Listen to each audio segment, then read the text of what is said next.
truly committed international partners, many of whom are represented in this room today. In fact, Somalia is an evidence that multilateralism and global solidarity can make the world a better, safer, and progressive place. This lived experience is our own government's inspiration for a determinedly working for a more just, peaceful, and progressive world within the UN Security Council during our membership, because we know that we are truly better together. When we all work in unison at home, we are bravely fighting the last remaining pockets of international terrorism while building a strong and sustainable national security architecture. We are working closely with all our valuable international partners in defeating the violence, extremism, ideology, falsehoods, and illicit financial systems that facilitate global terrorism. As a result of our efforts in Somalia, our people and citizens across the world are safe today. Of course, while we remain grateful for all international support to combat terrorism, I strongly commend the unwavering commitment and courage of Somali security forces and the local community defense forces for their sacrifices, resilience, and success against Al-Shabaab and ISIS, the two most dangerous terror organizations in the world today. This will continue until we achieve complete victory and harmony in our country, our region, our continent, and the wider world. We must never give in to cowardly terrorists.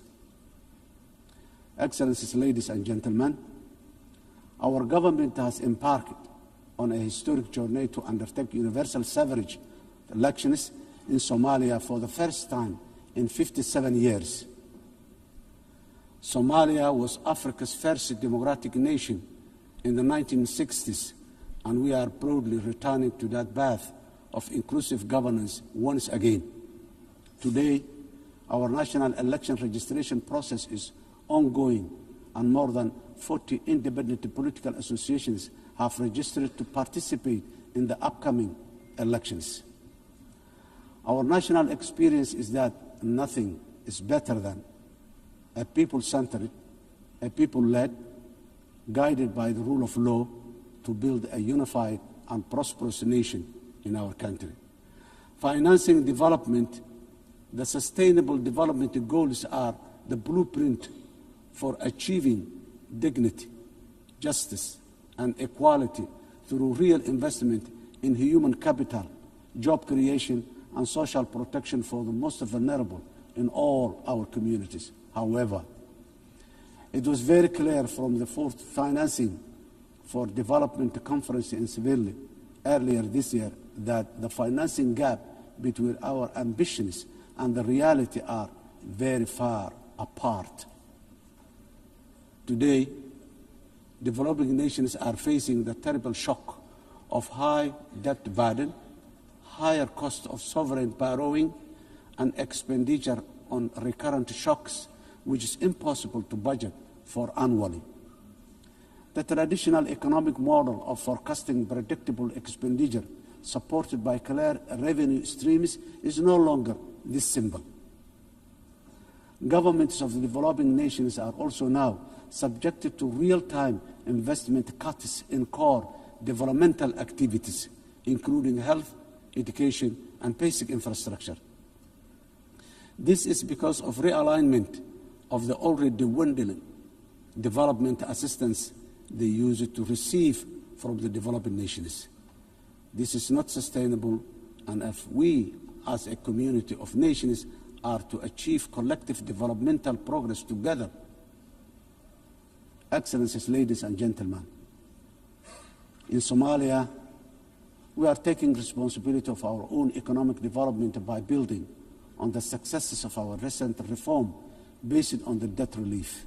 Today, we are focused on mitigating the excruciating cost of public service investment by continuously raising domestic revenue strengthening public financial management systems, and enforcing strict expenditure controls while enhancing transparency and accountability.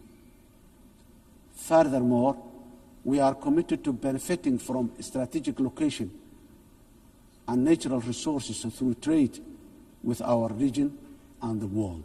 In line support of this ambition, Somalia has joined the East Africa Community and is ratifying the African Continental Free Trade Area policies and joining World Trade Organization. Process is going on very well. Climate emergency.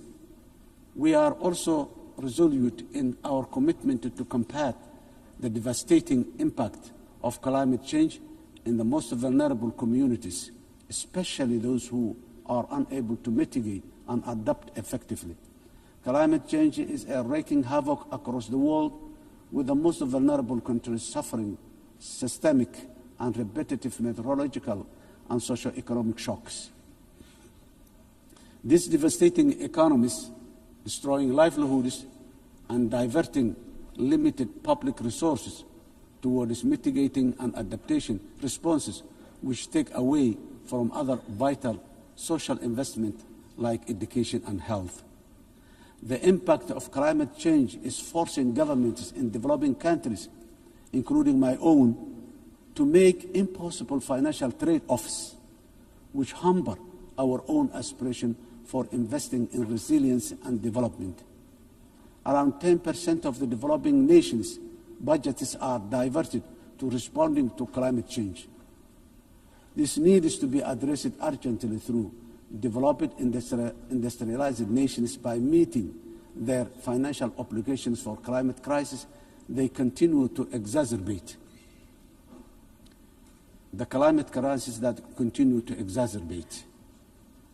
Excellencies, ladies and gentlemen, the resilient Somali people live with the climate crisis every day. For us, climate change is not an abstract. It is a horrible reality of disrupted and destroyed lives. Somalia's contributes almost nothing to global emission, yet we endure some of the harshest consequences. Droughts, floods, and rising seas erode livelihoods and displace families, threatening to undo the progress we are making towards peace and development. As a government, we understand that addressing the adverse impact of climate change is a global public good that requires strong partnership and genuine burden sharing. On our part, Somalia has adopted the national climate change policy, updated our national determined contribution, and is preparing its first biennial transparency report. We are also developing a robust national climate finance strategy to guide how we mobilize and manage resources to address the challenge. To ensure these resources are used effectively, we have established the National Climate Fund, a dedicated institution to channel climate financing transparently and directly to the communities on the ground, to the communities on the ground. We are restoring degraded lands, strengthening water security, and piloting nature-based solutions that protect both people and ecosystems. Despite our efforts, accessing climate finance remains too slow and complex. As our government strengthens its domestic revenue capacity and initiates the process for pre-arranging disaster risk financing, we call for financial support that is accessible, affordable, predictable, and just from the international financing institutions and capital markets. Nations on the front line, like Somalia, cannot be left to face this crisis alone, unsupported by the dominant global financial architecture, which is not fit for the purpose in this age of great challenge. Excellencies, ladies and gentlemen, in conclusion, the 80th anniversary of the UN General Assembly is the best possible opportunity to take stock of our global achievement as far as our common commitments to sustainable development are concerned. We quietly transitioned from the Millennium Development Goals to now the Sustainable Development Goals. Now, I wonder, with the clock rapidly ticking very fast towards 2030, what the next acronyms of our global development aspirations will be. For us, being better together means common ownership, common responsibility, and genuine partner sharing on the global achievement of sustainable development through investment in a resilient and fair future for all. I thank you.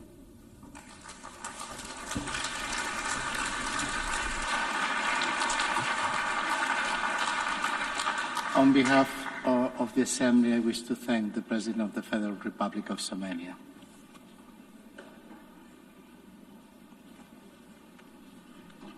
And now the Assembly will hear an address of His Excellency Jakub Mitovic, President of Montenegro. I request protocol to escort His Excellency and invite him to address the Assembly.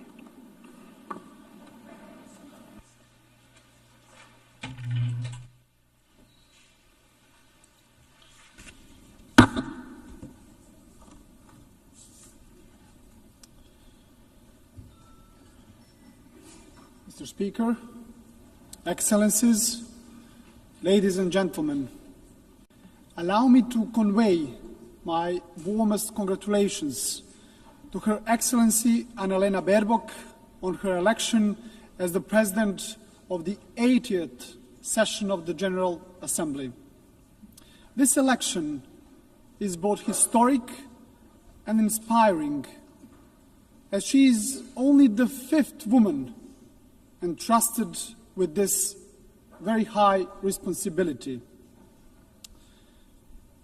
We recall Vijaya Lakshmi Pandit from India, who spoke with the voice of a liberated Asia.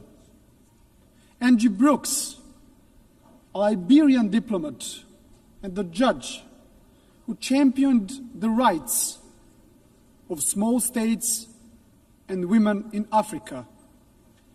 Haya Rashid Al Khalifa from Bahrain, who brought a message of dialogue and international law from the heart of the Middle East. And Maria Fernanda Espinosa from Ecuador, who raised her voice for climate action and indigenous people of Latin America. And each of them left a mark of their time. So this election gives Europe the opportunity to embody the principles of the unwavering defense of human rights and multilateralism. Dear colleagues, this year, as we commemorate 80 years since the founding of the United Nations, we reflect on the remarkable journey of this great organization that was created as a mission of global peace. Born from the ashes of the Second World War, the United Nations emerged as a beacon of hope for humanity. Dear colleagues, imagine the devastated cities throughout the world back in 1945. Warsaw, reduced to ashes. St. Petersburg, shattered after the years of the siege. Berlin, in ruins. Hiroshima and Nagasaki struck by the unimaginable horror. And my hometown and the current capital of Montenegro, Podgorica, was also in the bombings virtually razed to the ground. And imagine at the same time the world leaders gathered, who despite their wounds looked to the future. And at that very moment, where the trenches between nations still existed and the graves of the loved ones were still fresh, the Organization of the United Nations was born. The idea that light could emerge from darkness and that solidarity could triumph over despair. Despite the unprecedented destruction, the idea of peace and unity triumphed over division and hostility. The leaders of that time understood the urgent need for a strong global organization capable of preventing all future wars and fostering cooperation among nations. As part of the former Yugoslavia, Montenegro was among the founding nations of the United Nations. We have so far established an international system that promotes peace, upholds rules-based global order, safeguards human rights, and fosters sustainable development. Dear colleagues, without the United Nations, much of our collective progress would have remained just a distant dream. Yet, even after 8 decades, we must also acknowledge a sobering truth. The absence of the World War has not always meant the presence of genuine peace and prosperity in the world. Today, multilateralism is being tested like never before, and our world is confronted with devastating conflicts, rising polarization, grave human rights violations, deep economic inequalities, and the corrosive spread of disinformation.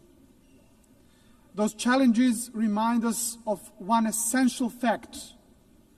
We cannot afford the marginalization of the United Nations, nor the silencing of the international law.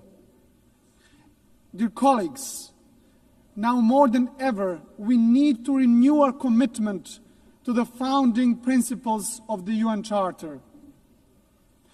And despite its imperfections, the United Nations remains the only global organization where every nation has a seat and a voice, and where international law remains the basis for international legitimacy. And that makes the United Nations indispensable.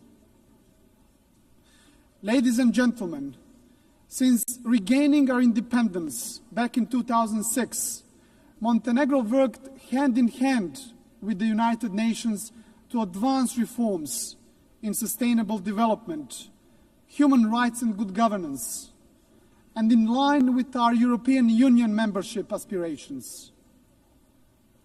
Next year, we will proudly mark 2 decades of regaining our independence, as well as 2 decades of our UN membership. So over the past 20 years, Montenegro has evolved into a modern democracy. This transformation is also reflected in our economy, which has grown steadily, driven by key sectors such as tourism and energy. Our resilience has been tested by many global crises. Yet, Montenegro remains firmly committed to building a knowledge-based economy that fosters sustainable development and contributes to regional stability and regional prosperity. Montenegro's commitment to the United Nations and multilateralism remains a cornerstone of our foreign policy, fully in harmony with our European and Euro-Atlantic paths, and our dedication to good neighborly relations and regional cooperation. With NATO membership as the pillar of our security, our strategic focus is now on joining the European Union by 2028. It's an ambitious goal, dear colleagues, yet one that is now firmly within our reach. And as the most advanced EU candidate country, Montenegro remains steadfast in implementing structural reforms and fully aligned with the European Union's common foreign and security policy. We are convinced that the EU integration is a catalyst for lasting progress, stability, and ultimately security of the European continent. And in this process, Montenegro is not only a beneficiary, but also a contributor, demonstrating that enlargement strengthens the European Union as much as it strengthens the candidate countries. Your Excellencies, to strengthen multilateralism, we also must confront its weaknesses. The Security Council is increasingly paralyzed and unable to fulfill its mandate as the primary guardian of peace and security. The latest example is the war in Ukraine, which has brought unimaginable suffering to the people of Ukraine.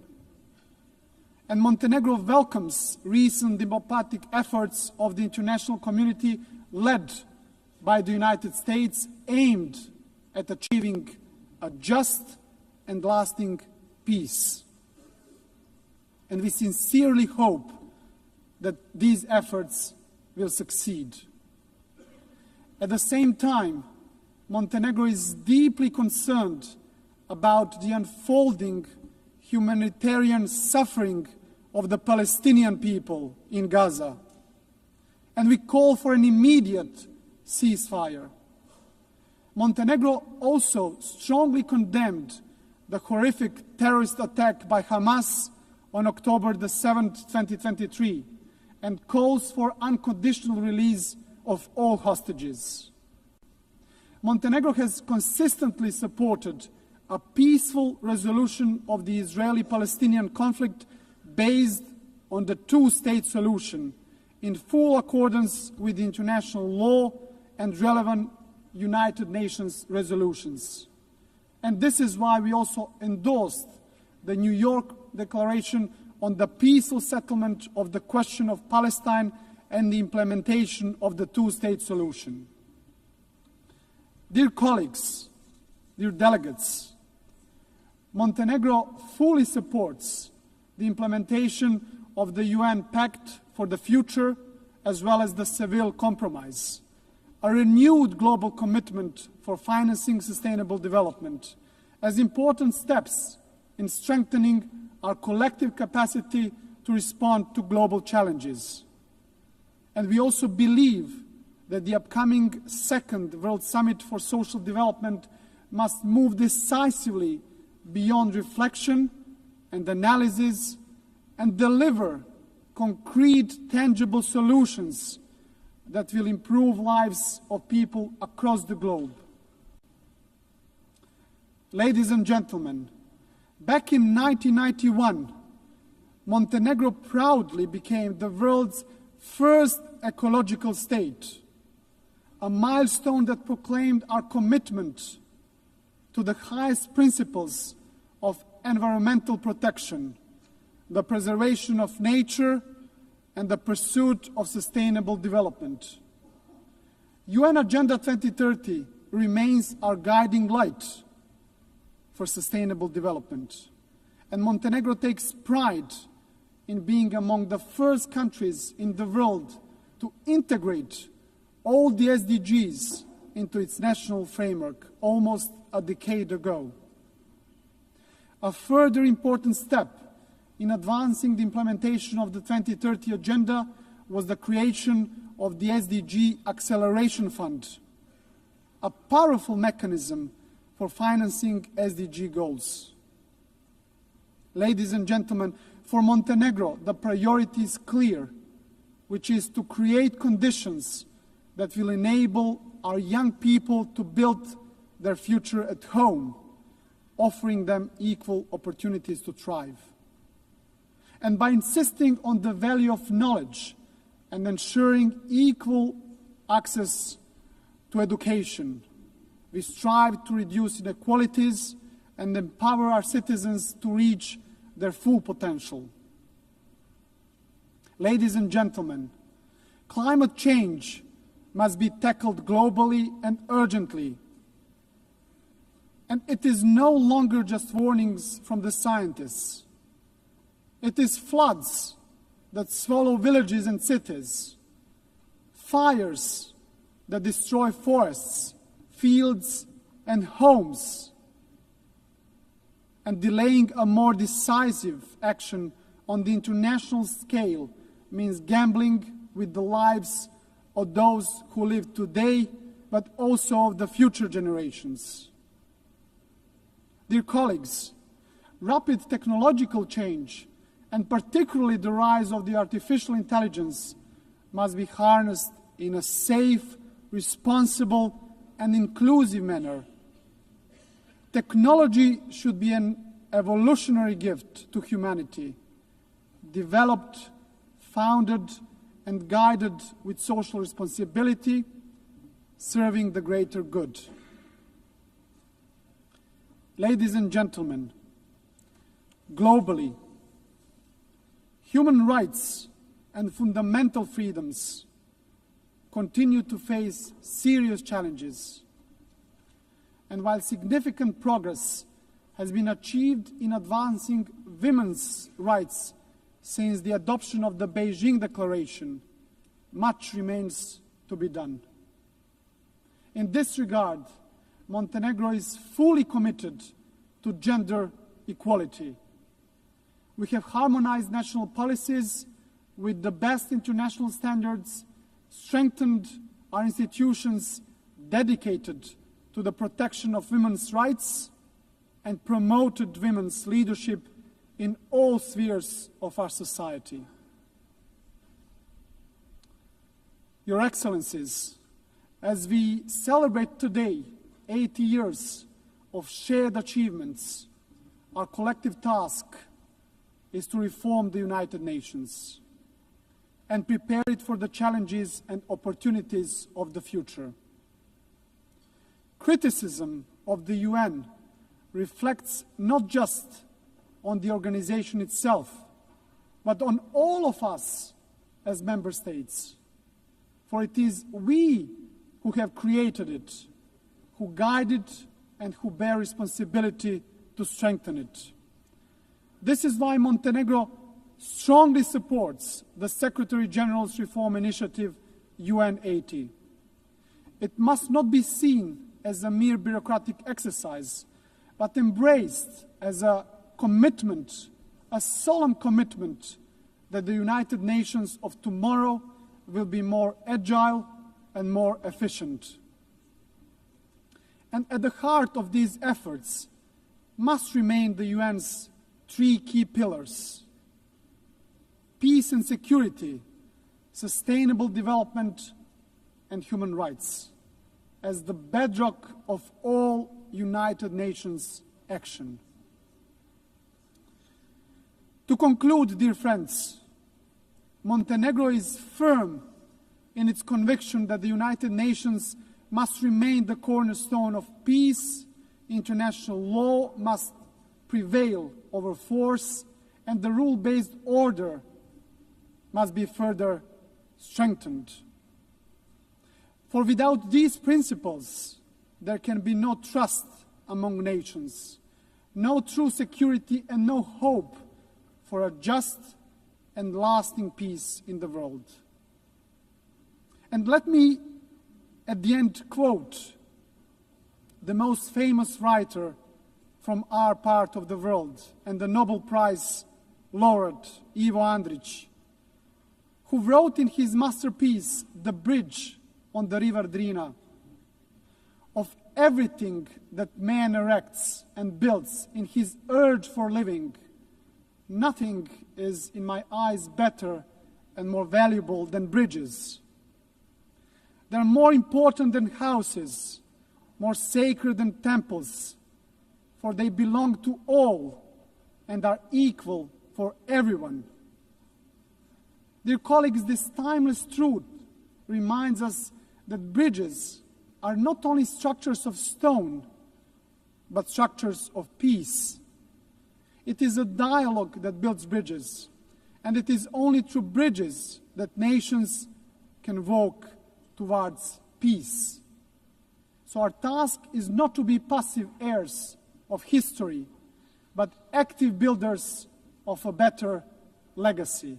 So let the next 80 years of the United Nations be not years of hesitation, but of courage and solidarity.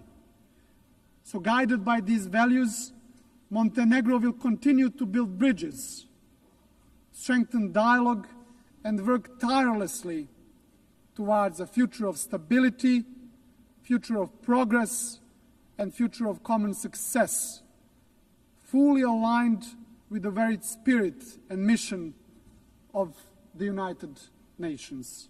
Thank you very much for your attention.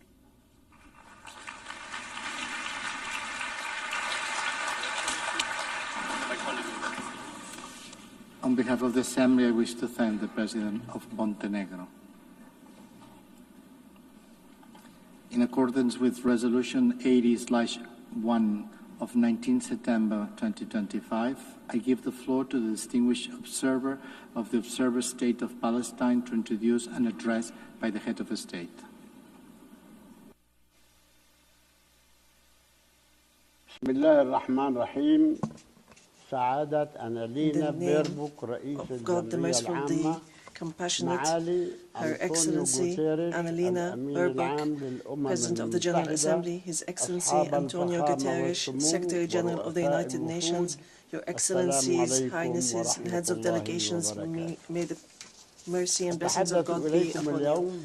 I speak to you today after almost 2 years in which our Palestinian people in the Gaza Strip have been facing a war of genocide, destruction, starvation, and displacement waged by the Israeli occupation forces, in which they killed and injured more than 220,000 Palestinians, the majority of whom are unarmed children, women, and the elderly.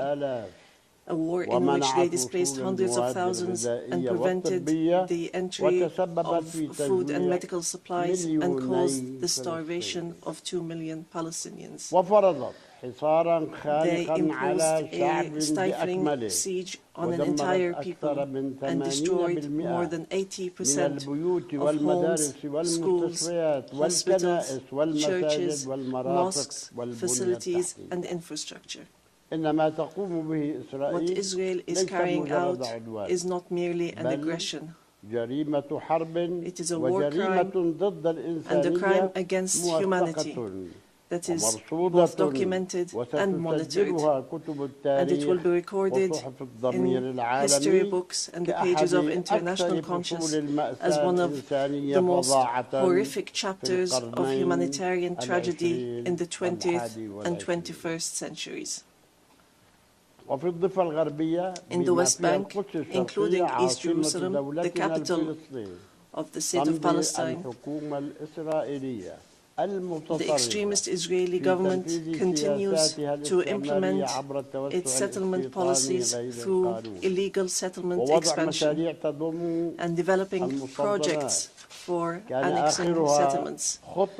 The latest was the construction plan for E1, which would divide the West Bank into 2 parts and would isolate occupied Jerusalem from its surroundings and would undermine the option of the two-state solution in a blatant violation of international law and relevant Security Council resolutions, specifically Resolution 2334.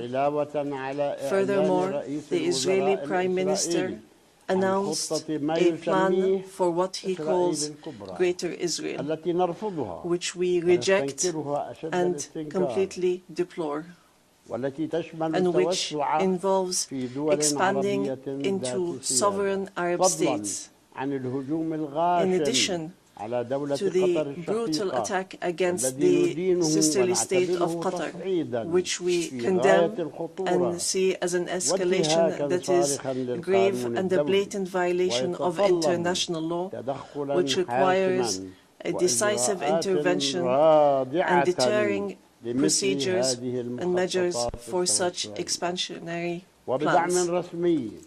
With official support and through increasing facilities, the terrorism of settlers increases. They burn homes and fields, they uproot trees and attack villages and attack unarmed Palestinian civilians. In fact, they kill them in broad daylight under the protection of the Israeli occupation army. Furthermore, the Islamic and Christian religious sites in Jerusalem, Hebron, and Gaza Strip have not been spared the attacks which have damaged the mosques, churches, and cemeteries in a blatant violation of the historic status quo and in a clear violation of the provisions of the international law. Despite all what our people have suffered, we reject what Hamas carried out on the 7th of October. These actions that targeted Israeli civilians and took them hostages, because these actions do not represent the Palestinian people, nor do they represent their just struggle for freedom and independence. We have affirmed and we will continue to affirm that the Gaza Strip is an integral part of the state of Palestine and that we are ready to bear full responsibility for governance and security there. Hamas will not have a role to play in governance. Hamas and other factions will have to hand over their weapons to the Palestinian National Authority as part of a process to build the institutions of one state, one law, and one legal security forces. We reiterate that we do not want an armed state.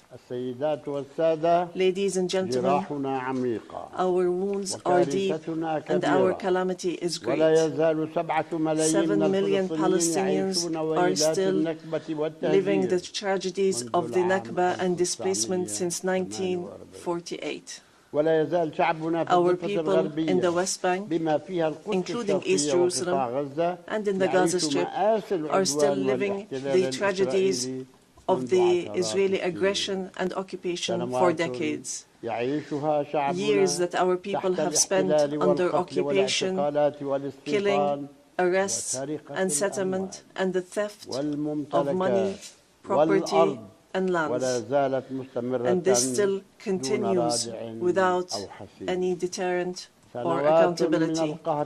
Years of oppression, deprivation, and the protection for the occupier, and enabling the occupier instead of protecting the people under the occupation, and more violations of the rights of our Palestinian people to self-determination, to freedom, dignity, independence, and sovereignty on the land of the occupied state, on the land of the state of Palestine occupied since 1967, including East Jerusalem. More than 1,000 resolutions at the United Nations, not one of them was implemented. There have been many efforts, many international initiatives without reaching an end to this tragic situation that the Palestinian people are living under the yoke of occupation. In 1993, we signed the Oslo Accords, and we adhered to all its items, and we recognized the state of Israel. Israel, at the time, recognized the Palestine Liberation Organization as the sole legitimate representative of the Palestinian people. Based on that, we restructured our institutions, and we amended our national charter, and we rejected violence and terrorism, and we adopted a culture of peace. We made all our efforts to build the institutions of a modern Palestinian state that lives side by side in peace and security with Israel. But Israel did not adhere to the signed agreements and has worked systematically on undermining them. Ladies and gentlemen, just 3 days ago, we met at a high-level international conference in New York under the joint chairmanship of France and the Kingdom of Saudi Arabia, with wide-scale international presence and united positions that expressed a genuine international will to put an end to this historic conflict by recognizing the state of Palestine, ending the occupation, and returning hope to both the Palestinian and Israeli people. And here I would like to, on behalf of the Palestinian people, to express our gratitude and appreciation to all the states that recently recognized the state of Palestine and those that intend to recognize the state of Palestine soon. We urge all the states that have not done so yet to recognize the state of Palestine. We call on supporting Palestine obtaining full membership in the United Nations. It should be noted that we have already recognized Israel's right to exist in 1988 and in 1993. And we still recognize this right. In this regard, we would like to thank France, the UK, Canada, Australia, Belgium, Portugal, Luxembourg, Malta, Monaco, San Marino, Andorra, and Denmark for their recognition of the state of Palestine. We would like to thank all 149 states which had previously recognized the state of Palestine. Our people will not forget this noble position. We would also like to commend the role of the chairmanship of this conference, the Kingdom of Saudi Arabia and France, and also the United Kingdom. We would also like to thank all the states that headed the various working groups and those which participated and continue to participate in the International Alliance for Peace. We would also like to thank the states that are supporting our efforts to stop the genocide and the occupation and achieve peace. We highly appreciate all the peoples and organizations around the world who protested in support of the rights of the Palestinian people to freedom and independence and to stop the war, destruction and starvation. We reject confusing the solidarity with the Palestinian cause and the issue of anti-Semitism, which is something that we reject based on our values and principles. Within the framework of welcoming the outcomes of the International Conference for Peace, we reiterate today before the General Assembly the following points. First, the need for an immediate and permanent end to the war in Gaza. Second, the entry without conditions of humanitarian aid through United Nations organizations, including the UNRWA, and to stop using starvation as a weapon.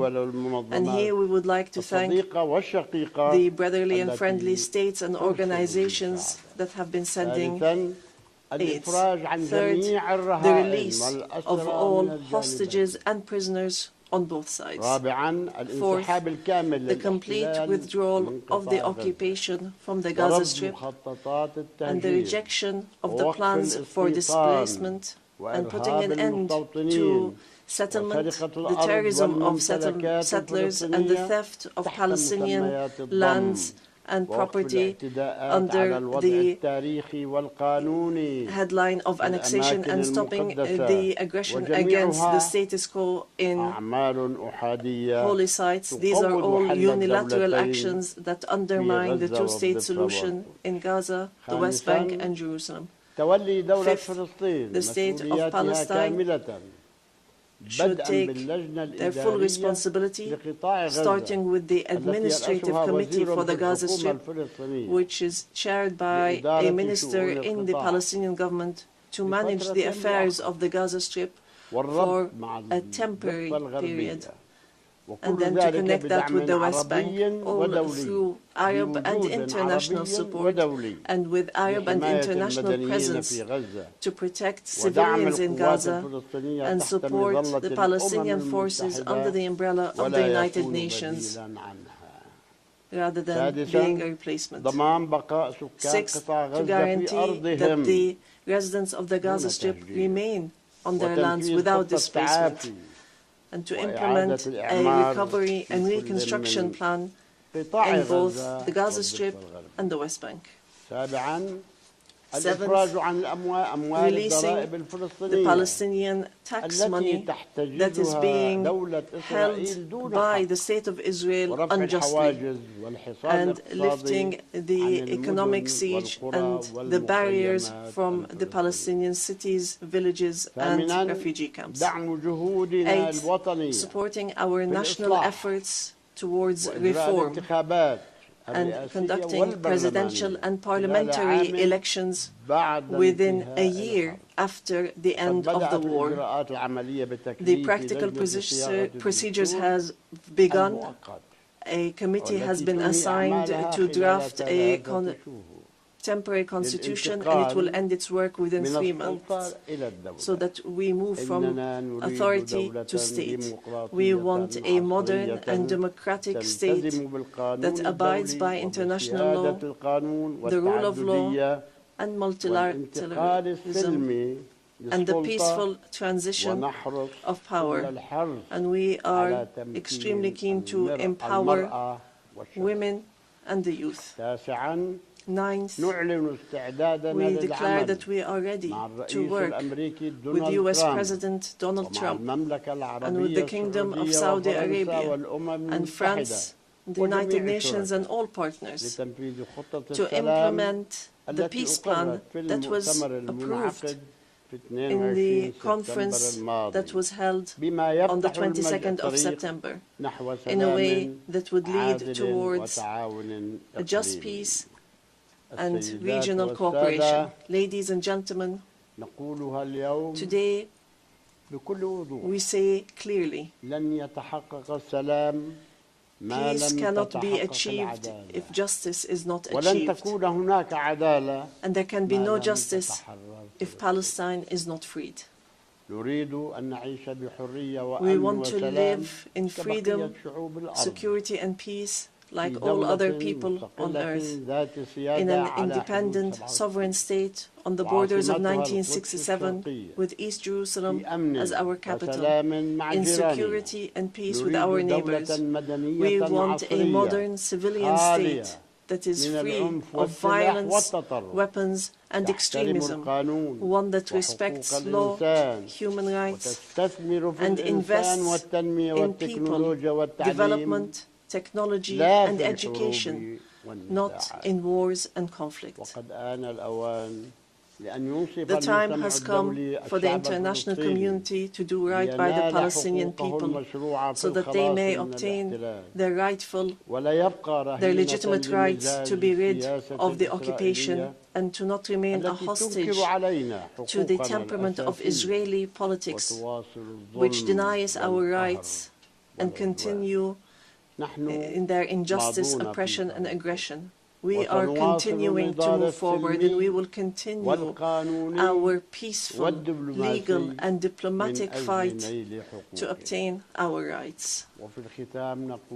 In conclusion, we say to our sons and daughters in the homeland, in the exile and in the diaspora, no matter how much our wounds bleed, and no matter how long this suffering lasts, it will not break our will to live and survive. The dawn of freedom will emerge, and the flag of Palestine will fly high in our skies as a symbol of dignity, steadfastness, and being free from the yoke of occupation.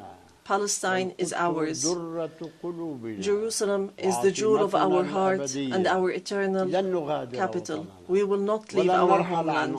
We will not leave our lands. Our people will remain rooted like the olive trees, firm as the rocks. We will rise from under the rubble to rebuild and to send from our blessed and holy land messages of hope and the sound of truth and right, and build the bridges of just peace for the people of our region and the entire world. May the peace and mercy and blessings of God be upon you.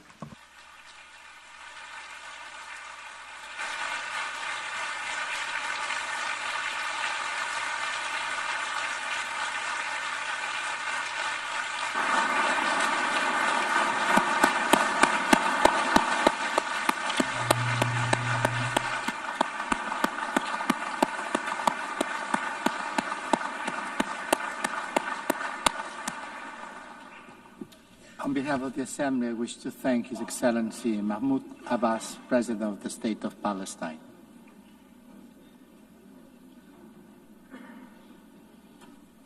The Assembly will hear an address now by His Excellency Rashad Mohammed Al-Alimi, President of the Presidential Leadership Council of the Republic of Yemen. I request protocol to escort His Excellency and invite him to address the Assembly.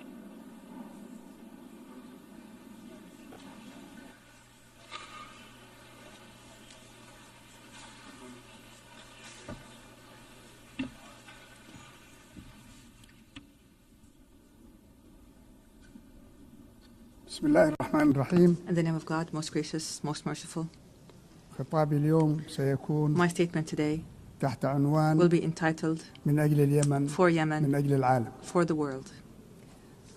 Your Majesties, Your Excellencies, Your Highnesses, Madam President of the General Assembly of the United Nations, Mr. Secretary General, ladies and gentlemen, distinguished delegates.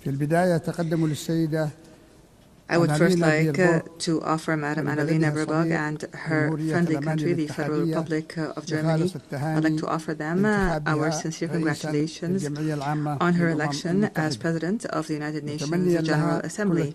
I wish her success in leading this session, which we attach great importance to, as under the slogan, Better Together for Peace, Development and Human Rights. I would also like to commend the efforts of the Secretary General of the United Nations, Mr. António Guterres.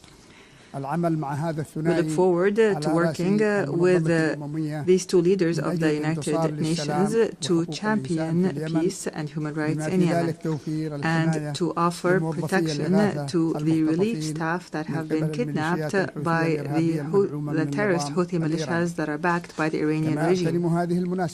I also take this opportunity to offer our sincere congratulations to our great Yemeni people who tonight are celebrating the anniversary of the overthrow of the racist Imamate regime 63 years ago and the birth of the republic that is based on the principles of liberty, justice, and abolishing differences and class discrimination and encouraging the participation of women and guaranteeing rights and liberties. Ladies and gentlemen, Within this organization, which was built in the aftermath of a horrific war, humanity 8 decades ago pledged that no people would be left alone to face dictatorship or chaos or famine without the backing of the international community. You pledged, and we pledged along, that this organization will safeguard human dignity and the right of peoples to live in dignity, security, development, and peace. And today, after all these years have passed, we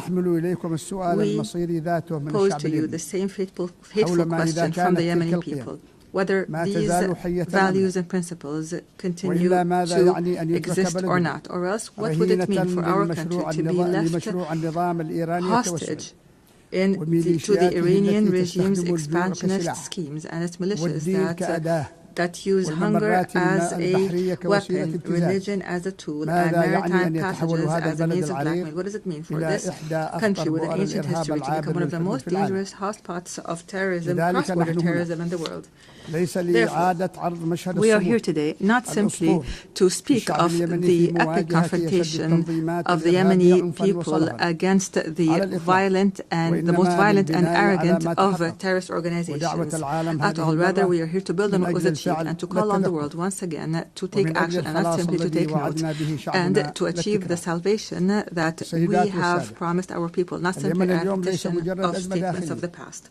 Ladies and gentlemen, Yemen today is not simply a domestic crisis, rather it is a test of the credibility of the international organization. After a decade has passed to the coup that was orchestrated by the Houthi militias supported by the Iranian regime against the national consensus, our people are living one of the gravest humanitarian crises, facing security threats that transcend our borders and spread to the region and the entire world. The Houthi militias are no longer a rebel group in a remote area in the country. Rather, the Houthi militias are an international terrorist organization armed to the teeth with an advanced Iranian arsenal, including ballistic missiles and drones and booby-trapped boats and sea mines and fissile projectiles and other qualitative weapons that are internationally banned.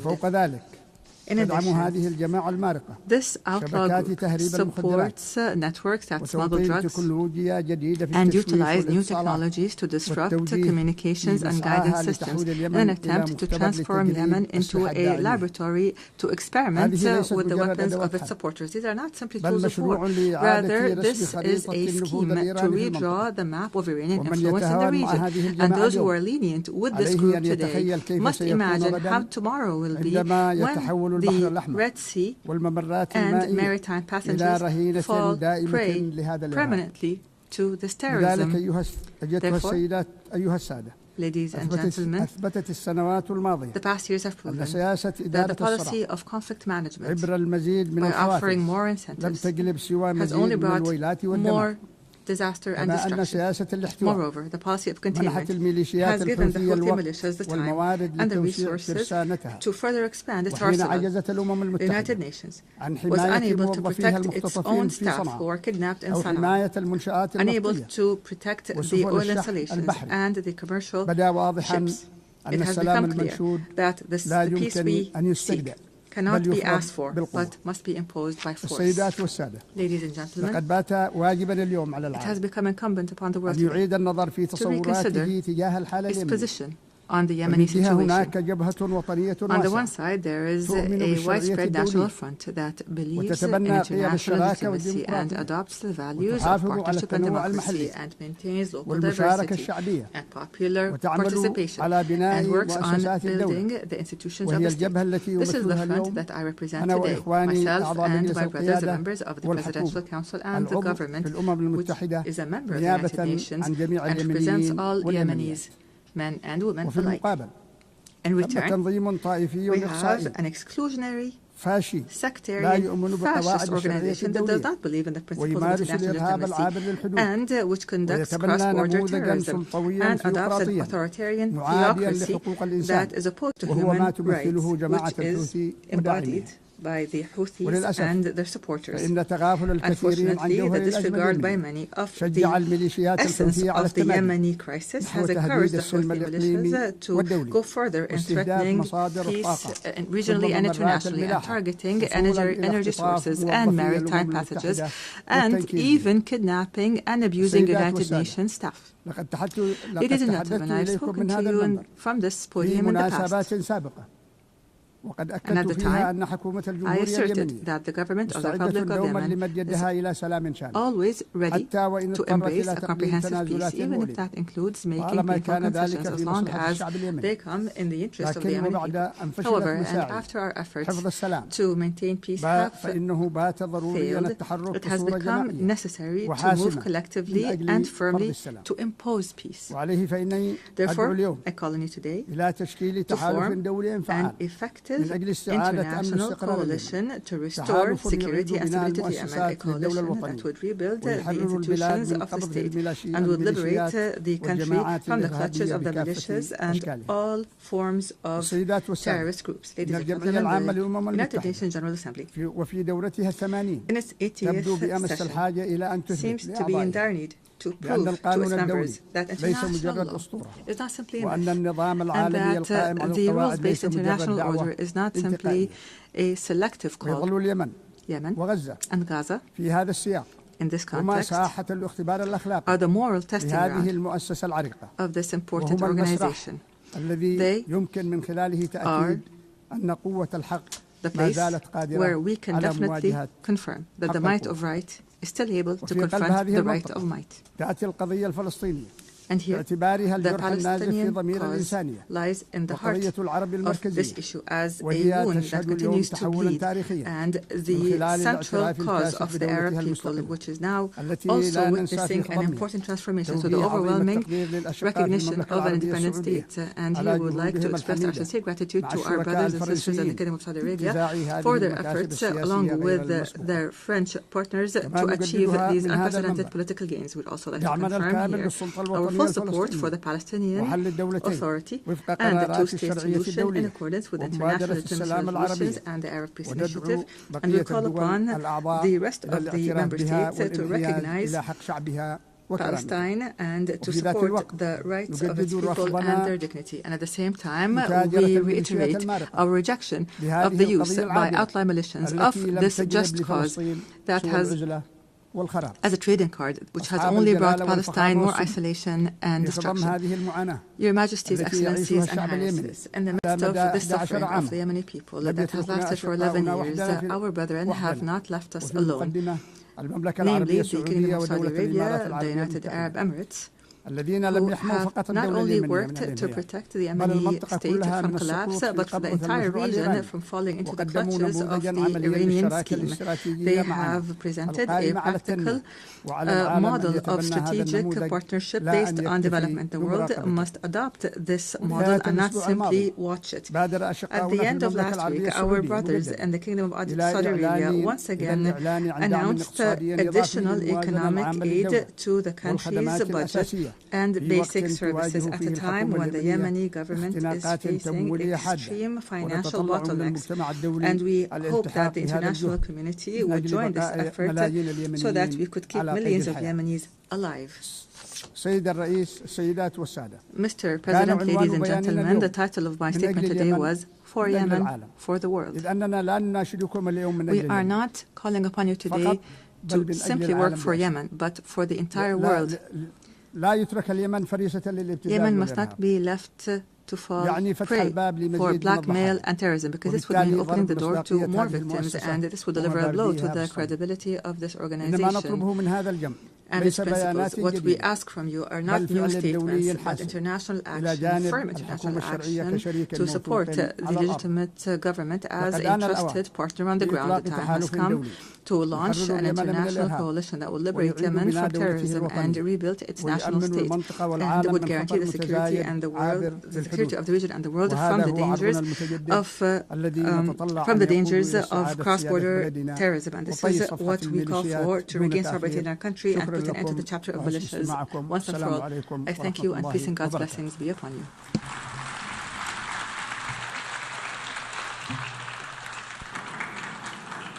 On behalf of the Assembly, I wish to thank the President of the Presidential Leadership Council of the Republic of Yemen. The Assembly will hear now an address by Her Excellency Gordana Dzizanowska-Davkova, President of the Republic of North Macedonia. I request protocol to escort Her Excellency and invite her to address the Assembly.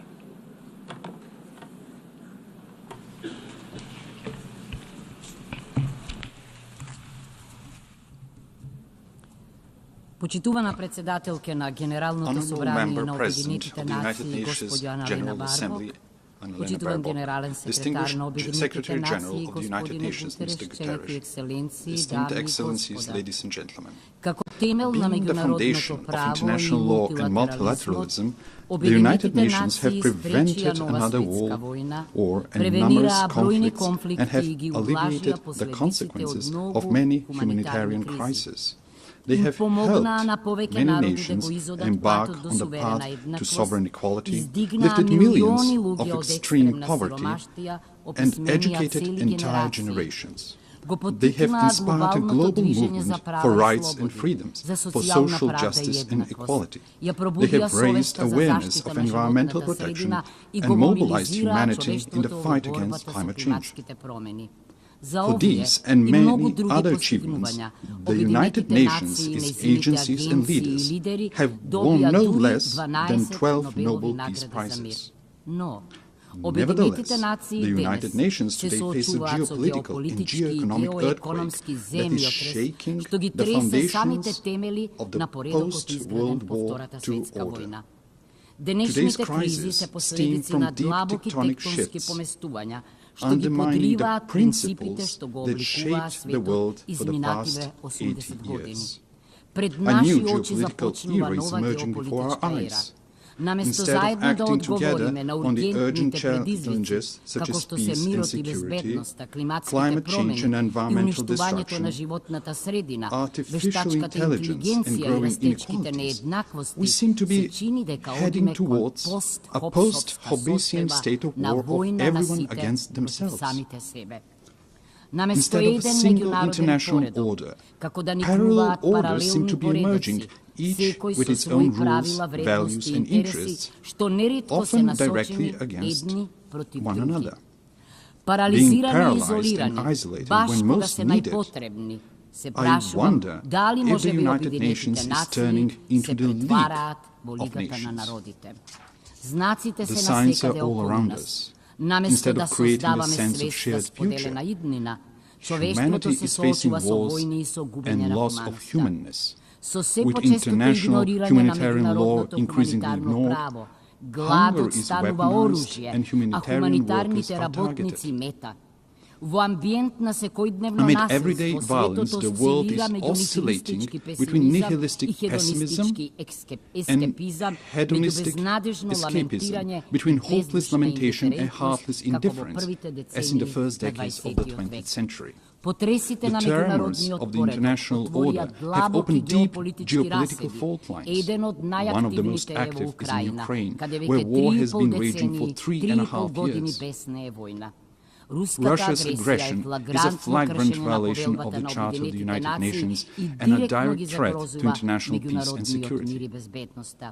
We also express our deep concern of the recent violations of the airspace of Poland, Romania and Estonia, every one of them a NATO member state. We supported the joint statement of September 12 and call for immediate de-escalation, full respect for international law, and use of preventive diplomacy to reduce tensions and preserve peace. Your Excellencies, the geopolitical fault line also runs through the Western Balkans region. The Macedonian accession process to the European Union has been continuously obstructed for 20 years, but not on the basis of objective Copenhagen criteria, but for subjective nationalistic reasons. The latest EU condition to start our negotiations is a new imposed amendment to the Constitution. The Constitution, lex superior, and in Rousseau's sense, a social contract between citizens, represents the most internal matter of any state. Our Constitution provides 4 initiators for amendments: the President of the Republic, the government, at least 30 members of parliament, and 150,000 citizens. It is clear that neither our neighbors nor the European Union are authorized proposers of amendments. We emphasize that conditioning the start of negotiations to new constitutional amendments once again reopens issues of history, culture and language, questions we have been assured were settled by the Prespa agreement with Greece. We are constantly reminded that agreements must be respected. Pacta sunt servanda. We know, I agree, we note that the Treaty of Friendship, Good Neighborliness and Cooperation with Bulgaria contains no provisions for constitutional amendments. Finally, through the Constitutive Act, the EU defines itself as a unity of diversity and commits to respecting cultural and linguistic diversity, national and cultural identity, and dignity and integrity. How then is it possible that we are asked to discuss and negotiate with a neighbor about history, culture, and language? Time and again, we stress that we perceive ourselves as Europeans and deeply believe in the European project that brought peace and economic prosperity after the Second World War. The European ideal remains our greatest inspiration and strategic aspiration. As a country dedicated to good neighborly relations and regional cooperation, we do not seek disputes with our neighbors. What we desire is to be integrated in the Union, but without additional conditions and with national dignity preserved. We warn that after the war in Ukraine, the blocked European integration of the Western Balkans is not only a political, but also a security issue. With the political door closed for the Western Balkan countries and the door wide open for influences of third geopolitical centers of power, it is ironic that the Union calls for resilience towards them. Must we end up on the Security Council's agenda for the EU to unblock enlargement? If the European Union wants to be a geopolitical union, it must not leave the Western Balkans in a geopolitical vacuum. As the President of the European Commission has noted, the European Union must break the armor of consensus as soon as possible if it wants to complete the reunification of Europe and become a strong geopolitical factor again. Madam President, esteemed Excellencies, finally, I cannot but not address one of the most geopolitically volatile regions, the Middle East and Gaza.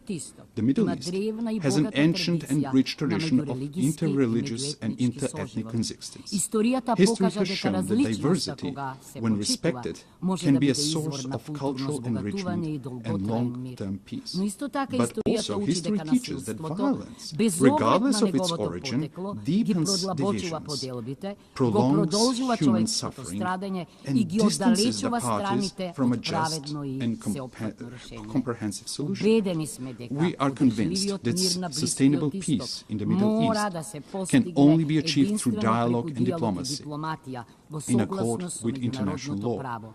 The inviolability of human life and dignity must be respected, even in times of war, in accord with international humanitarian law.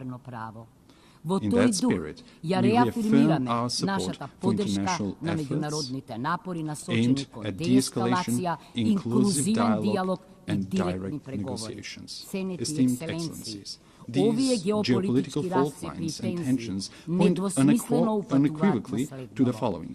Without multilateral institutions and procedures, without international law and principles that would tame the strong and protect the weak, we will reenact the Thucydides Melian dialogue, with the strong doing what they can and the weak what they must. Consider how repeated violations of the United Nations Charter were tolerated, clearing the path for new ones. Remember the General Assembly resolutions left unenforced, the International Court of Justice's judgments disregarded and its opinions ignored, and the peace initiatives obstructed in the Security Council. Facing with the dysfunction of the current international order, some realists advise forgetting international treaties and conventions as a needless burden and seeking shelter in regional blocs and alliances. Then, the fastest and best way to resolve crisis is outside the United Nations without a Security Council mandate. However, departing from universal principles and mechanisms in favor of pragmatic opportunism and reaching for ad hoc measures pushes us towards an uncertain future of growing geopolitical and geoeconomic competition and even confrontation in the race for resources. Is that the harsh world we mean to leave to our posterity? The alternative is to try to revitalize multilateralism and make its institutions more resilient to these systemic shocks. Respected Madam President, respected attendees, young generations have the right to a renewed charter, to a reformed and strong United Nations that will enable them to live in peace among nations and peace with nature. These reforms must not be cosmetic, but profound, to enable greater inclusiveness, harmonization between values and mechanisms, optimization of national and global interests, and functional institutions. The UN reforms depend on whether they are seen as an opportunity to renew the rules-based international order or as a challenge to the privileges of some member states. Yet, what is the point of being a privileged member state of a dysfunctional, irrelevant, marginalized international organization? For effective United Nations, it is necessary for the Security Council to be reformed, to be more inclusive, accountable, and responsible for maintaining international peace and security. The General Assembly must evolve into a representative policy-making body rather than a debate club. The implementation of International Court of Justice judgments must become mandatory for all member states, ensuring the rule of international law. Reform is needed not only for all challenges, but also for new ones. Artificial intelligence brings enormous opportunities, but also incalculable risks for our civilization. It is not just a technological leap. Its impact may be greater than the industrial and digital revolutions. Aware of this, my country and I support the proposal to make artificial intelligence a priority of the 80th session. Next year, we will elect a new Secretary General of the United Nations. We need a person with leadership skills, with rich diplomatic experience, and ability to bring differences and build consensus, but also deeply humane and committed to the vulnerable. The next top diplomat of the world must possess knowledge, patience, and tact. After 80 years, it is high time for a woman to be a Secretary General of the United Nations. In a world dominated by strong men, often with weapons, we need strong women with wisdom and empathy. I believe that women, who are, along with their children, are the greatest and most numerous victims of wars, have an inalienable right and obligation to prevent them. The anarchic international order is a threat to all, but especially to small states. It is natural for small and medium-sized states to be the greatest supporters of the United Nations reforms. Distinguished Excellencies, let me share with you what we are doing in this regard. We supported the adoption of the Pact for the Future as a new global social contract. living in one of the most climate-vulnerable regions in the world, the Mediterranean, Macedonian citizens are already experiencing the consequences of the climate crisis, such as extreme weather conditions. That is why we supported the implementation of the Paris Agreement at COP29 in Baku. We supported the Sevilla Commitment on financing for development and integrated the Sustainable Development Goals in our National Development Strategy 2024-2044. На третата конференција на Обединетите нации за океан отвоница се заложивме за силно меѓународно управување со океаните, поддржувајќи го акцијскиот план. Вложуваме големи напори за промоција на женското лидерство и имплементацијата на агендите за жените, мирот и безбедноста. Ја подпишавме новата рамка за соработка со Обединетите нации 2026-2030 заради обезбедување на инклузивен, социјален и човечки развој, одржлива економија и достојна работа, отпорно и зелено општество и екосистеми, владење на правото и добро управување. Почитувани, пред голем испит сме, или ќе го гарантираме меѓународниот поредок врз визионерски принципи, или ќе итаме кон катастрофа со несогледливи размери за човештвото. Поранешниот генерален секретар Даг Хамершелд подсети дека Обединетите нации не се формирани за да не однесат во рајот, туку за да не спасат од пеколот. Треба да ги препознаеме Обединетите нации за она што се. Навистина несовршен, но неопходен инструмент на нациите во работењето за мирна еволуција кон поправеден и побезбеден светски поредок. Да им ја дадеме таа шанса. Благодарам.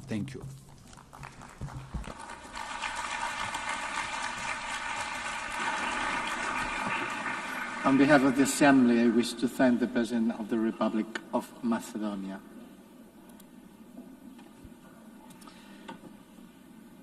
L'Assemblée va entendre l'allocution de son Excellence, Monsieur Anthony Frank Laurent Saint-Cyr, Président du Conseil présidentiel de transition de la République d'Haïti. J'ai pris le protocole de vouloir l'accompagner. Son Excellence qui m'invite à prendre la parole devant l'Assemblée.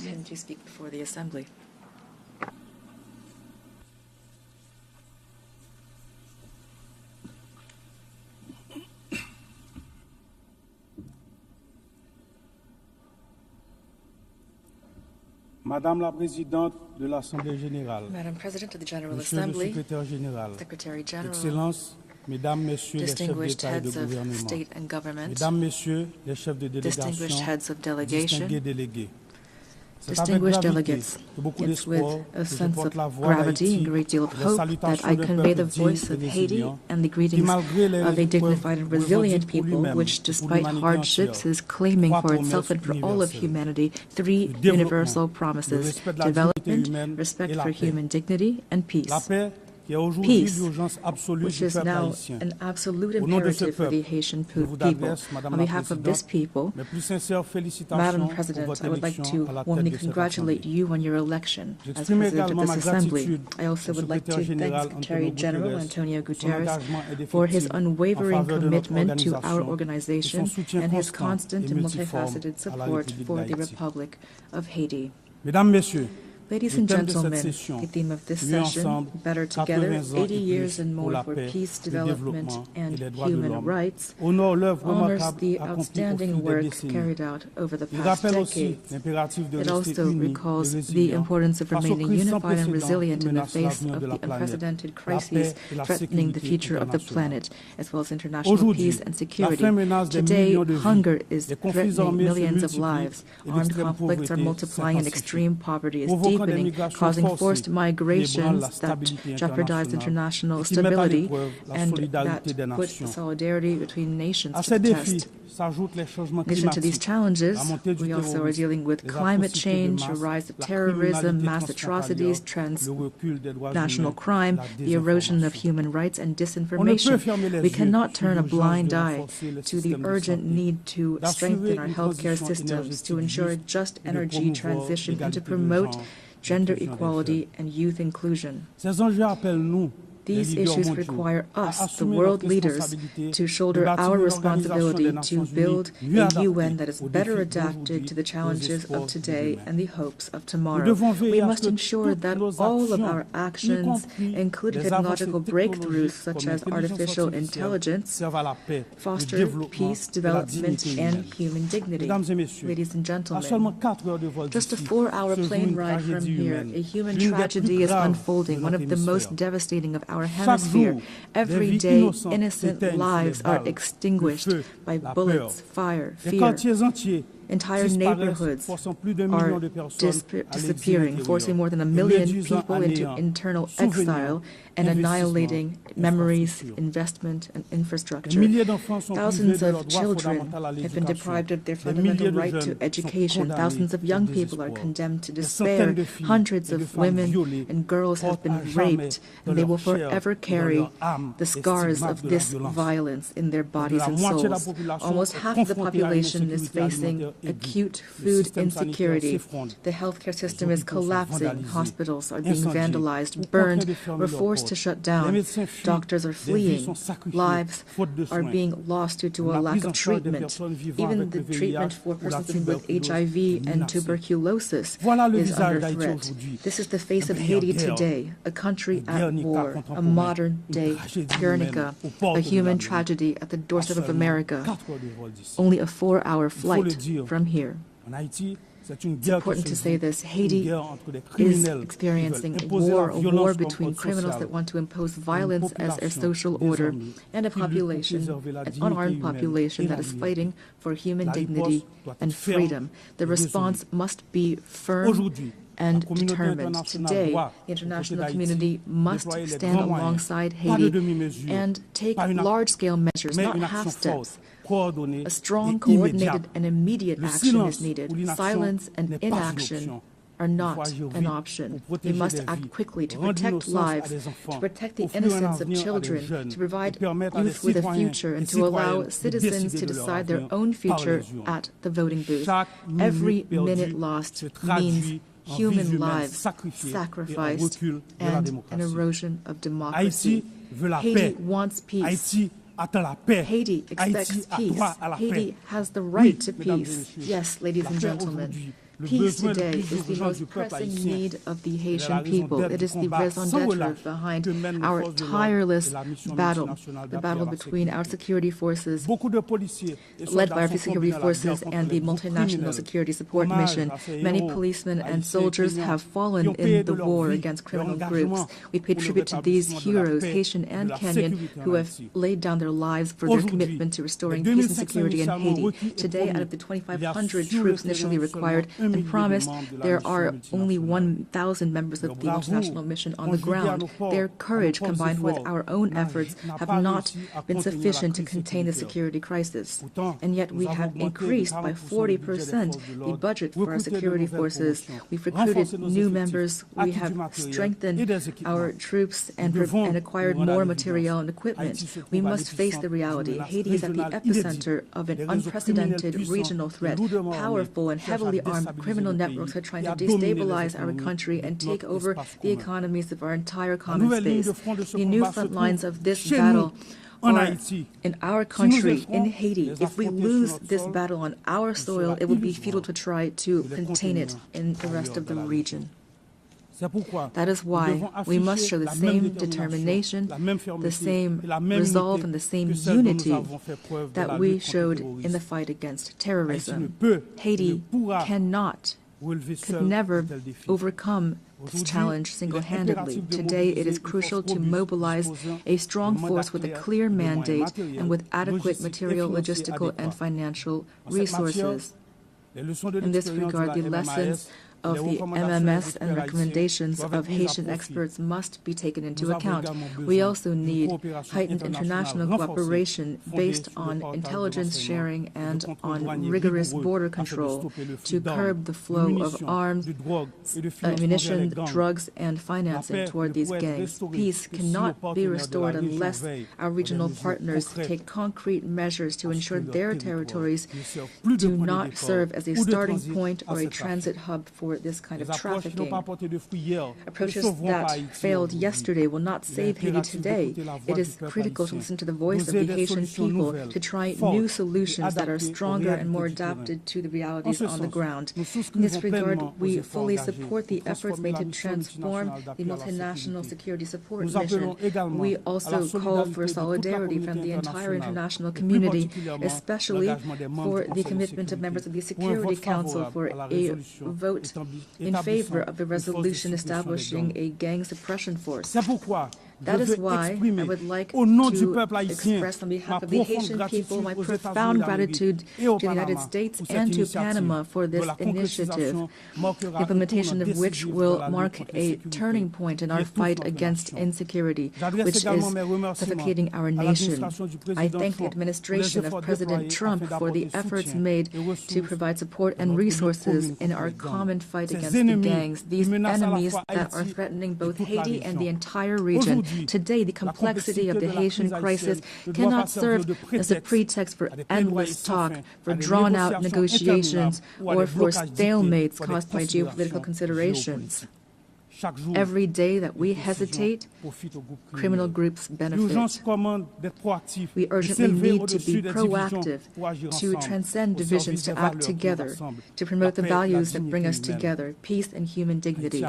Haiti would welcome the holding of a high-level meeting to overcome obstacles and to make tangible progress. In this regard, we welcome the countries of the region and thank them for their constant support, especially through declarations in various regional organizations, including the Organization of American States and CARICOM. We appreciate their support and advocacy with partners in the Security Council for a real solution to the security crisis in Haiti. We also pay tribute to all of those states which during previous crises stood by our side and expressed the hope to be able to count once again on their commitment. Together, we can and we must resolve this crisis which has lasted for too long already. 12 million women, men and children are expecting this of us. Ladies and gentlemen, the Presidential Transition Council was born of a political consensus that stemmed from intense negotiations between the nation's political parties. This council, establishment which was supported by various international partners and facilitated by leaders of CARICOM, has a clear agenda which centers on holding free and credible elections. I repeat, free and credible elections. Despite the many challenges caused by the security crisis, the electoral process, for which the PTC and the government have shown real political will, has made real headway. The Electoral Council, Provisional Electoral Council, has already identified more than 85% of the voting centers, mobilized more than 70% of the elections personnel, and national financing to the tune of $65 million is guaranteed. The Presidential Transition Council is working closely with the MMS, the OAS, CARICOM, and BNU to ensure free, transparent, and inclusive elections reflecting the sovereign will of the Haitian people and guaranteeing the full and effective participation of young people, women, people with disabilities, and marginalized groups. To ensure productive political cooperation, constant efforts are being made and will continue to expand dialogue with the various political parties to strengthen consensus and to prevent a power vacuum which would be fatal for democracy and stability. The Haitian people must be able to choose its own leaders. The state wants credible elections. Our greatest challenge remains restoring security. The urgent and solemn call that we have once again issued to resolve the security crisis in Haiti must not be left to languish on paper nor be lost amid rhetoric and unkept promises. In Haiti, peace can no longer wait. Ladies and gentlemen, the transitional period does not allow us to launch all of the major federal reforms the country needs, but the humanitarian crisis we are currently experiencing must be overcome. To this day, the Haitian state has provided 72% of emergency assistance for IDPs and is assisting families to relocate. We are profoundly grateful to our international partners that have assisted us in the humanitarian response, and we are keenly interested in the promising initiatives put forward by those which, like the Association of Caribbean States, have chosen to join our effort. But our strategy is not limited to immediate assistance. We must move from assistance to investment. To this end, the government is determined to develop two major economic hubs, the Great North and the Great South, based on strategic sectors such as agro-industry, textiles, renewable energy, tourism, and services. Haiti will continue to count on its key partners to weather this difficult period and to relaunch its economy. We call for their support through the establishment of concrete mechanisms such as the renewal of the Hope Help Law or launching urban renovation projects which will allow us to create jobs, to put an end to the humanitarian impasse, and to reduce migration pressure on Haitians in the region. Ladies and gentlemen, 2025 marks the bicentennial of the order forcing Haiti to pay a ransom for recognizing its own independence. We call for reparations, not out of bitterness or vengefulness, but out of a desire for justice and truth. We delivered with satisfaction the statement by the French presidency recognizing the need to open spaces for dialogue and historic truth, as well as the resolution of June 5, 2025 of the French National Assembly recognizing the injustice of this ransom. Haiti has established a National Reparations and Restitution Committee. We call for this progress to be accompanied by concrete action. France, which is the cradle of human rights, today has the opportunity to write a new chapter in its history with Haiti by honoring the ideals of freedom, equality, and fraternity that unite us. Ladies and gentlemen, I must underscore the invaluable support provided by the Haitian diaspora throughout the world, who are often living in hardship, whether in America, in Europe, in Africa, or elsewhere. The millions of Haitians living abroad contribute to the development of Haiti. We are undergoing a multidimensional crisis, and we call for the patience and understanding from our partners and friends so that our nationals are always treated with respect and dignity. Behind every migrant there is a face, a family, a history, and a contribution to be made to their new country of residence. Haiti reaffirms its commitment to dialogue and to bilateral cooperation in the spirit of neighborliness and mutual respect to identify balanced and long-term solutions to Haiti's problems. The safe and orderly circulation of goods and of people, especially through air transport, is crucial for a shared future and common prosperity. Ladies and gentlemen, the Haiti of tomorrow deserves peace and prosperity, a future based on independent judiciary, universal education, affordable health care for all, and an economy that provides every citizen with the same chance at success. This future also requires bold reforms, independent justice, and an end to impunity.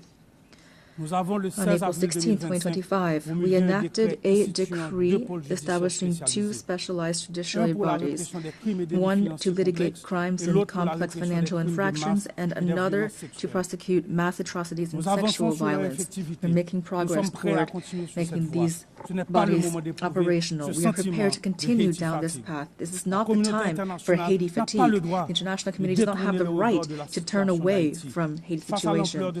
In light of this crisis, silence would not be neutrality, it would be complicity. Ladies and gentlemen, allow me to pay tribute to the Haitian people. Representing them here is the greatest honor of my life.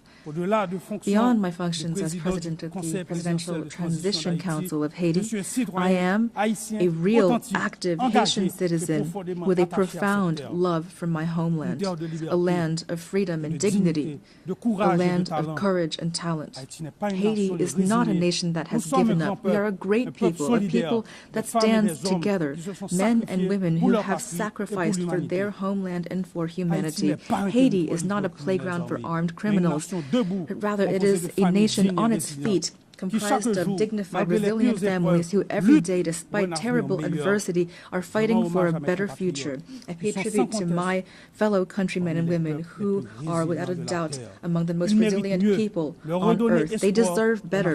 Giving them new hope is my only mission, and that is why now I call upon you to stand side by side with Haiti. We must build peace in Haiti, for the Caribbean, for the Americas, for all of humanity. Thank you.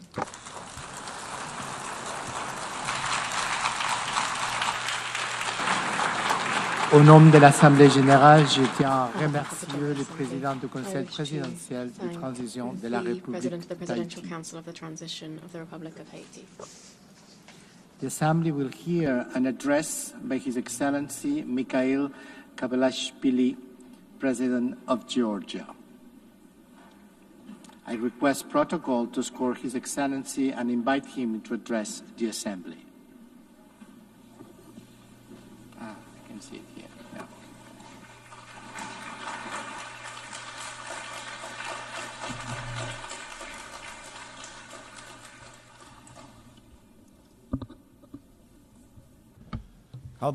Madam President, Mr. Secretary General, distinguished colleagues, ladies and gentlemen, I represent a country with a 3,000-year history, the cradle of one of the world's most ancient civilizations and the brave Georgian people, filled with pride and dignity, a country that possesses a unique alphabet, an ancient language, and 17th century-long Christian traditions.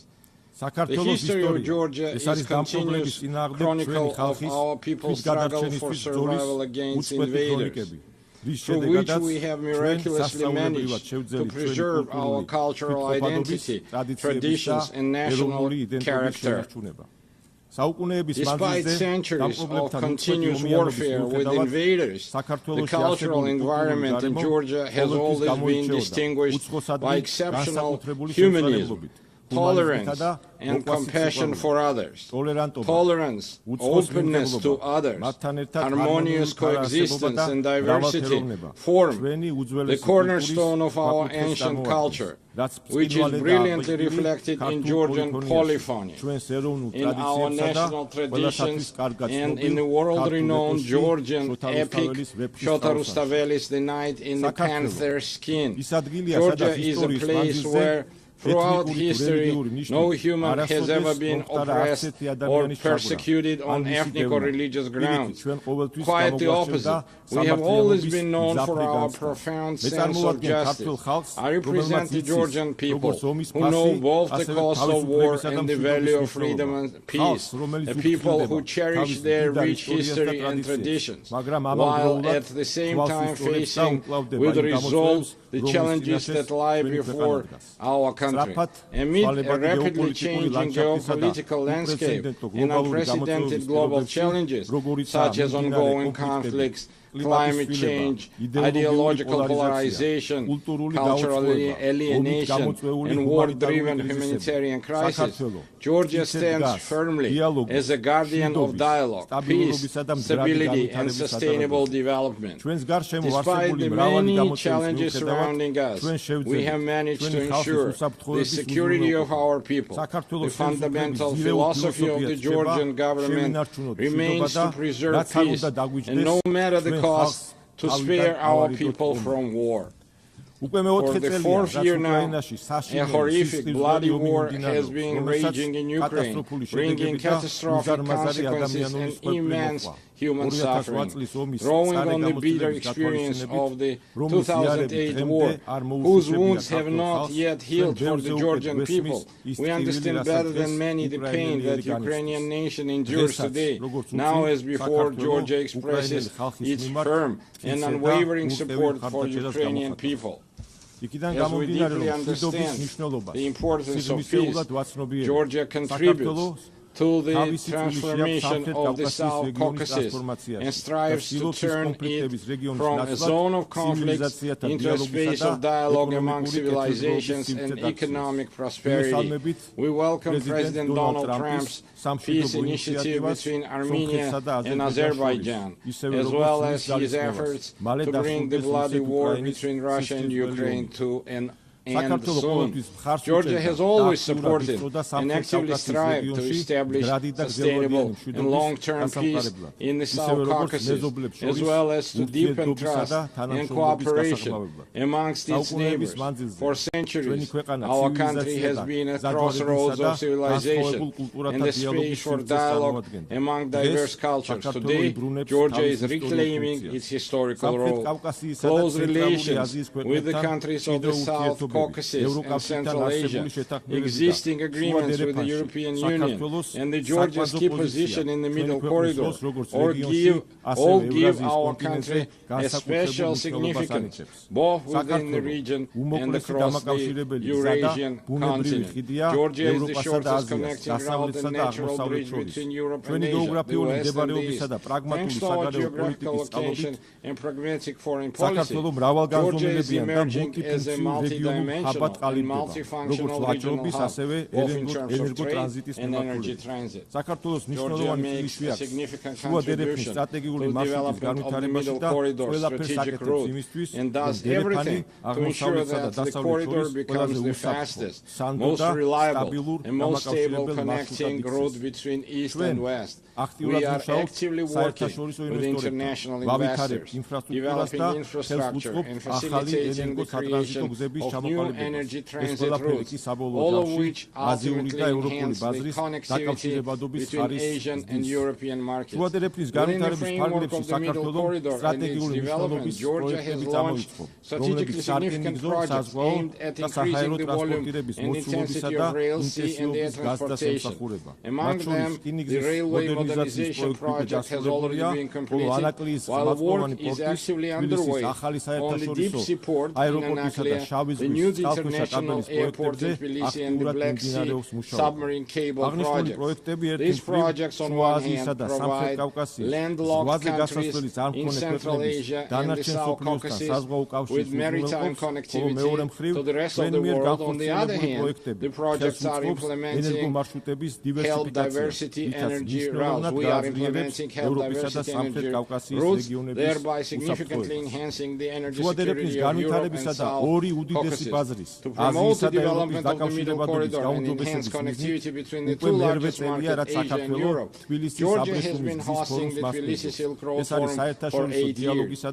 It is an international platform for dialogue and new opportunities, attended up to 2,000 delegates from 60 countries. Our goal is to develop constructive relations based on mutual respect and shared benefits with major economies such as the United States, China, European Union, and others.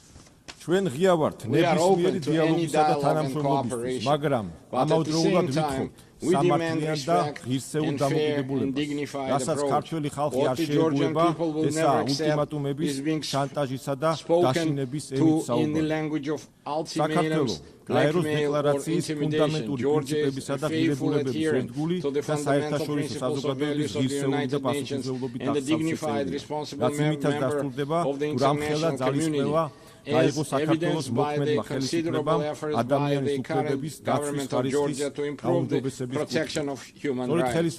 It is precisely thanks to the pragmatic and rational policies of the government of Georgia that we have maintained peace and economic growth, significantly improving the quality of life of our citizens. Despite numerous challenges in recent years, Georgia has demonstrated remarkable resilience to external shocks. The positive trajectory of Georgia's development is reflected in and confirmed by the international rankings and indicators of the world's most reputable organizations. Despite 20% of Georgia's territory remaining under occupation, we continue to pursue development and progress with great energy and determination. We are entrusted with the mission that our children may live in a stronger, dignified Georgia and peaceful world. And now I want to address our Palestinian brothers and sisters on the other side of the occupation line.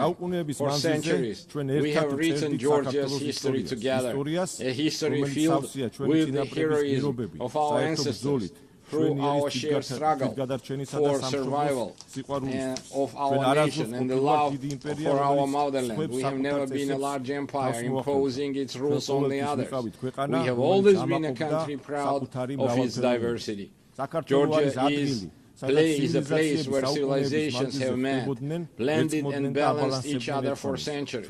Our culture is the very product of this complex and enduring synthesis. My Abkhaz and Ossetian brothers and sisters, our cultural code has not changed. For us, diversity is not a problem. It remains an essential formula for our existence, which is why we always meet our compatriots from the other side of the occupation line with open hearts and outstretched hands. It's our duty through joint efforts to overcome artificially created obstacles, rebuild broken bridges, and leave past grievances to history as a people of exceptional patience and resilience.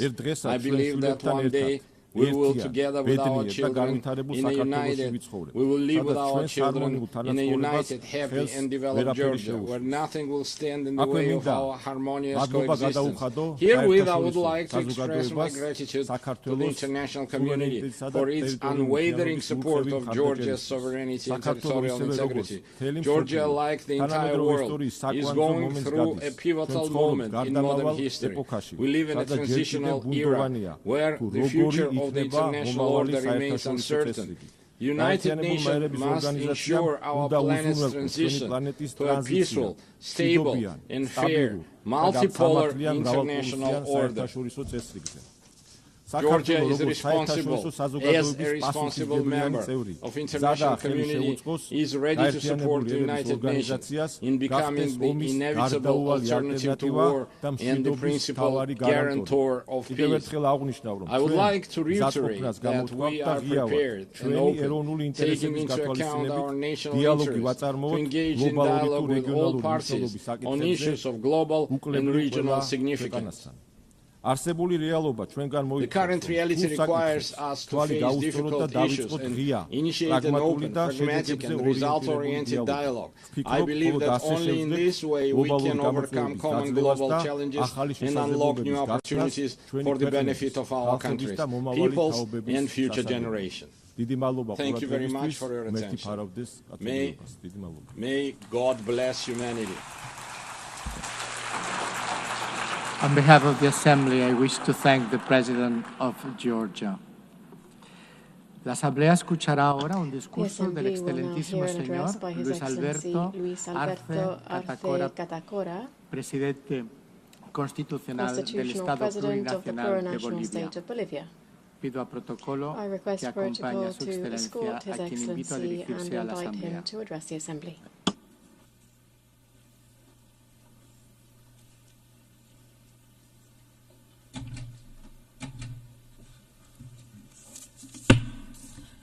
Muy buenos días. A very good morning to all of you. Permítame expresar un fraternal saludo a la Presidenta de la Asamblea General de Naciones Unidas, Annalena Baerbock, y por su intermedio a toda la Asamblea.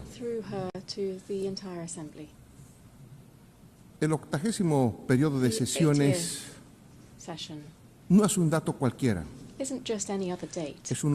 Es un espacio de un momento histórico que nos invita a detenernos y mirar hacia atrás para recordar por qué nació esta organización y se dio los resultados que la humanidad esperaba después de 2 guerras mundiales en las que la lucha por la riqueza y las áreas de influencia dejó millones de muertos, desplazados y heridos. Vivimos con una verdadera lacerante que pretendemos ignorar. wound that we're trying to En overlook. 8 décadas Over 8 se han decades, desarrollado en el concierto de las in naciones the concert of nations, narrativas we que, have seen the usando development of la narratives habilidad that, de las potencias con larga using the experiencia en skill el of the derecho great internacional, powers with long-standing experience in camuflado international heridas community, have y camouflaged recuerdos deep wounds desgarradores de la humanidad, and the devastating memories of empleando humanity. They've done so inteligentes cuerpos using normativos smart que predican el normative deber texts ser that de las Naciones Unidas, pretend registrados en to be costosos the materiales duty of the United impresos y Nations audiovisuales through que son poco audiovisuals efectivos and others that are ante problemas not very flagrantes effective in como el light of neocolonialismo facing en todas sus flagrant problems such as expresiones, neocolonialism in all of its ocupación expressions, territorial genocidio, injerencia occupation, política, económica economic, y political cultural, and cultural el interference, racismo, la racism, discriminación, el discrimination, armamentismo y la the arms violencia que race lleva and implícito, violence, sin which contar otros is aspectos implicit in all of como el this, hambre, without taking la into crisis account other aspects climática, such as hunger, energética, climate alimentaria change, the food y las cada vez crisis, más and frecuentes crisis the financieras. increasingly frequent economic Los efectos de crises. esta realidad son The claros. effects of these realities are Confrontación clear to y all. discursos que promueven el Confrontations and odio discourse that y la promotes división entre hatred naciones and division hermanas, between inequidad, kindred states, exclusión, inequality, pobreza exclusion, y poverty, desigualdades e and injusticia inequality and producidas aún injustice, en instituciones still creadas produced within para resguardar institutions los that were derechos de created los to más protect débiles. the rights of the Ya weakest. ni hablar de los And we're not derechos even económicos, talking about sociales y economic, culturales de los social, and the pueblos cultural y más rights si se of tratan people, de los and pueblos even more indígenas. if you look at the rights of Una indigenous peoples. evaluación sincera A sincere nos lleva a confirmar assessment que leads a us to 80 años confirm that los resultados in 80 no son los years esperados. Por we have not consiguiente, met the no expected estamos results. bien. Consequently, we are not in a El good mundo position. actualmente The está world igual de dividido y confrontado remains más que hace divided 80 años and atrás.